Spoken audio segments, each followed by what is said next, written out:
Magandang araw sa inyong lahat mga ka-farmer. So ngayong araw, i-share ko sa inyo kung ano ba ang ginagamit kong ah, vitamins para sa aking mga alagang broiler o 45 days na sisiw or manok. So ito mga ka-farmer, ang ginagamit ko sa aking mga alagang sisiw ay ito mga ka-farmer, dextrose powder. Yan po yan mga ka-farmer, yung ginagamit ko, baliktad lang, dextrose powder po yan. So kung gusto nyo bumili mga ka-farmer, meron dito sa Shopee na mura lang. So 1 kilo ito, yan, kilo. So tingnan nyo naman yung mga sisiyo mga farmer, yan. So masisigla sila, yan sila, yan yan, yung mga sisiyo ko mga farmer, masisigla sila. So kung gusto nyong maging maganda yung ano yung mga farmer, yung mga sisiw, pwede nyong subukan to. Sinubukan ko naman itong mga farmer, kulang naman to kung maganda ba talaga. So maganda yung epekto sa ating alagang sisiw. Yan.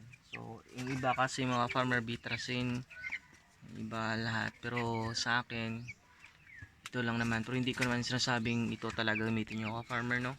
So subukan nyo lang kung maganda ba talaga. Sa akin nasubukan ko at maganda talaga siya mga farmer.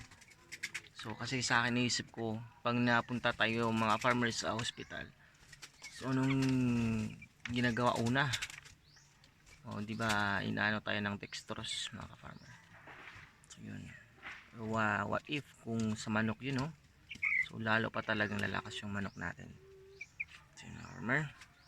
So meron ditong indication.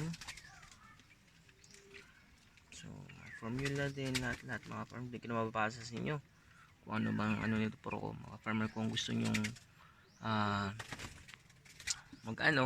bumili, ay punta lang kayo sa Shopee mga farmer. Tingnan nyo lang dextrose powder, 1 kilo doon. So bilhin nyo, makakamura ka talaga kayo. So ito mga farmer, yung mga manok ko, yan yan. So maganda yung ano nila, laki. 18 days nito mga farmer, yung manok ko. 10 days sila pero malaki na mga farmer, malaki na yan, malaki na sila. Ganda hawakan mga farmer yung manok. Ayan, ito. So mga farmer, yung ano ko,